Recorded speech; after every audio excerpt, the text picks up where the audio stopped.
বলেন দিনের বেলা জন্মেছে। তো সূর্যদেব তিনি দেখেছেন, চন্দ্র চাঁদ সে দেখতে পায়নি। রামচন্দ্রের জন্ম, তাই চাঁদের বড় অভিমান ছিল, প্রার্থনা ছিল যে প্রভু তুমি তো ত্রেতা যুগে দিনের বেলায় জন্মগ্রহণ করেছ, এবার দাপরে যখন আসবে তুমি দয়া করে রামচিতে এসো। আমার বড় সাধ তোমার জন্ম দেখব। তাই ভগবান রাত্রে এসেছে। আর বৃন্দাবনে গোপাল এসে গেছেন। বৃন্দাবনে শুধু গোপালের জন্ম হয়নি, তার সঙ্গে সঙ্গে আনন্দের জন্ম হয়েছে।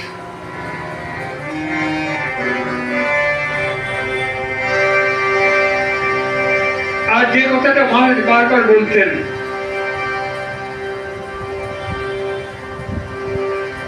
সে চণ্ডী শ্লোক উদ্ধৃত করে নন্দ গোপ গৃহে যাতা যশোদা গর্ভ সম্ভবা। মা নিজের পরিচয় দিচ্ছেন, আমি কে? আমি নন্দ গোপ গৃহে যাতা যশোদা গর্ভ সম্ভবা। আমি নন্দ গোপের ঘরে জন্মেছি, যশোদার গর্ভে জন্মেছি। কাজেই আজকে শুধু কৃষ্ণের জন্ম নয়, মায়ের জন্ম। একইভাবে মায়ের জন্মদিন আজ।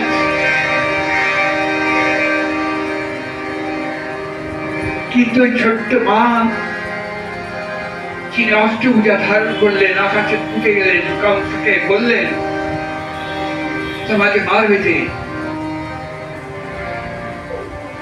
সে গোকুলে বাড়ছে।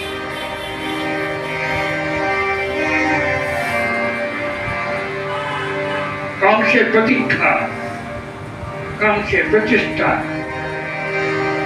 শুরু হলো।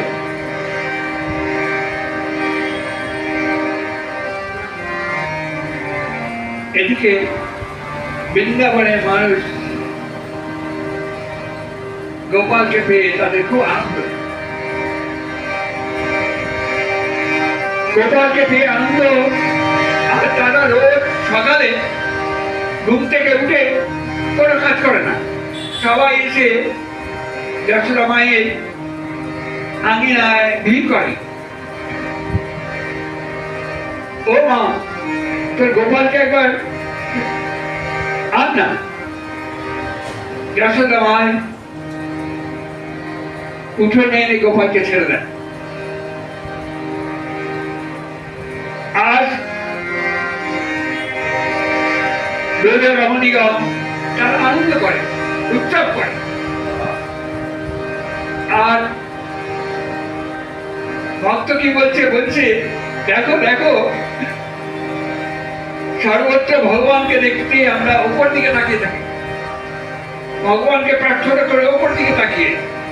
বৃন্দাবনে দেখো সবাই নিচু দিকে তাকিয়ে ভগবানকে খুঁজছে, সবাই আবরত মস্তকে ভগবানকে খুঁজছে। এসো গোপাল। গোপাল বৃন্দাবনে শুধু গোপাল আসেননি, আনন্দের জন্ম হয়েছে। তাই গোপীদের মধ্যে আনন্দ, তাই নন্দরাজের আনন্দ।